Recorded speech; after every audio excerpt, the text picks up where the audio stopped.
Hello and welcome to how to set up a still life and photograph it for any artist, not just watercolorist. I think still life is an excellent way to get into working representationally, but also working by painting or drawing in real life situations from real life or direct observation.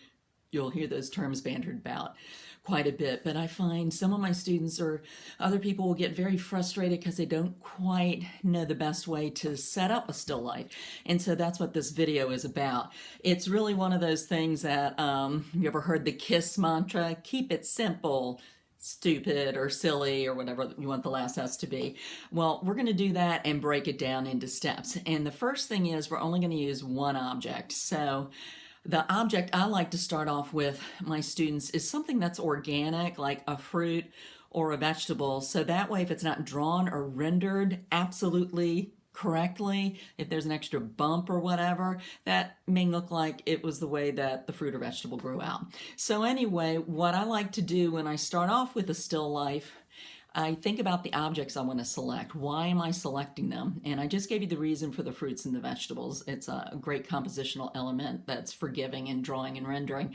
But you may want to also later on think about, is this something that's important to me? Is it symbolizing something? Is it just structurally interesting to me? So pick something you're going to like staring at for a while. So anyway, also see if you can pick a few variations, which is what I've done here with my little cutie mini peppers. I've got about, 2 or 3 of them. Actually, I bought a whole bag, but just pulling out these 3 for the video. And I think I'm going to go with the red just because I really like this deep rich color, and I think I can do a bit with it with the color. So that's the first thing down, object selection. The second thing is you want to think about where you're going to put this object down, the base it's going to rest on. And so not too fancy, but I've got a table right here. I'm in my upstairs studio, and I'm just going to plop that guy on down. Now that does not look very inspiring, does it? Also, this table is really messy. Obviously, I've already done some damage and painted a few things on it. What happens when you just plop that object down like this is your eye and brain are going to see these little things as competition, these little marks or scuffs. And also, if you had decided to lay this down on a patterned cloth or a piece of paper. So the second thing I talk about is when you are working with a still life and you're coming up with your base, I think I've got mine right here, come up with a solid painted or, solid surface like I did here with just a piece of poster board. If you look around your house, you usually can find something fairly easily, even something like a paper towel or another piece of watercolor paper, okay?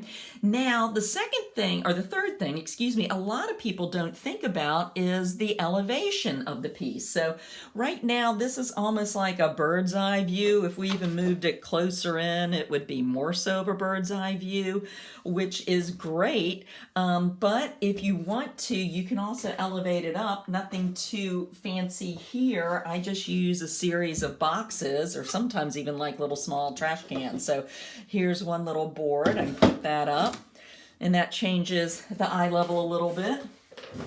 I even have a few old shoe boxes. A friend of mine convinced me to collect these, which I thought was weird, but now I use them all the time.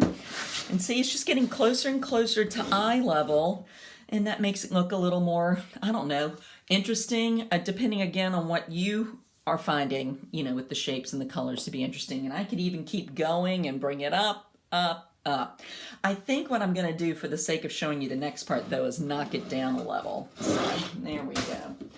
All right. And also in regards to the surroundings, if you can't find anything that's pure white, you could also, another great thing to use would be a solid pillowcase. Sometimes people use towels, but I find that, the texture of the terry cloth might get in the way. So I just thought I'd show you this real quickly. Lay this down and spread it out. Now, you'll see there's a few wrinkles. I could even get picky and iron it out. Of course, there's this whole drapery thing if you wanted to wrinkle it up and have it nestled within that. But that is a much more complex design issue. Folds and crevices and rolls of drapery could be a whole class in and of itself. So since this is for an introduction class, we're just going to go back to the white and lay our little guy down, okay?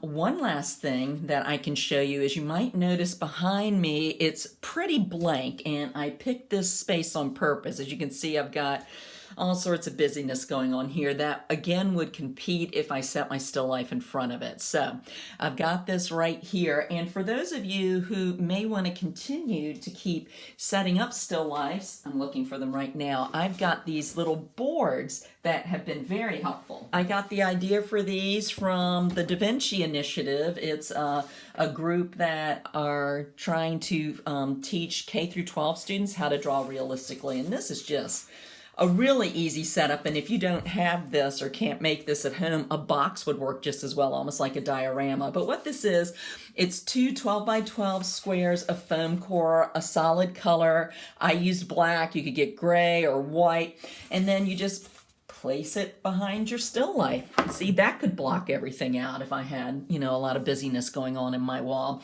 And I made a bunch of these because I share them with my students when I'm teaching in person. But another reason is if for some reason I wanted to really control the light, I can take a second one and stack it on top. In the past, I've even cut a hole here and had the light shining down like that. Obviously, I'm going to be talking about light next.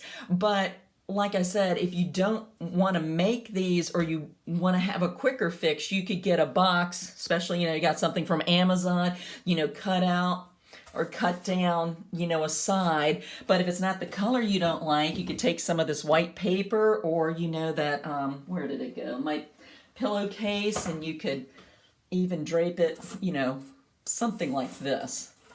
But it's almost like playing with a dollhouse or a diorama or setup. But see how this can be a nice back screen or backdrop for your still life if you'd like. Okay, so we've talked about the object, the base, the elevation, and the backdrop. So we're just cruising on along here.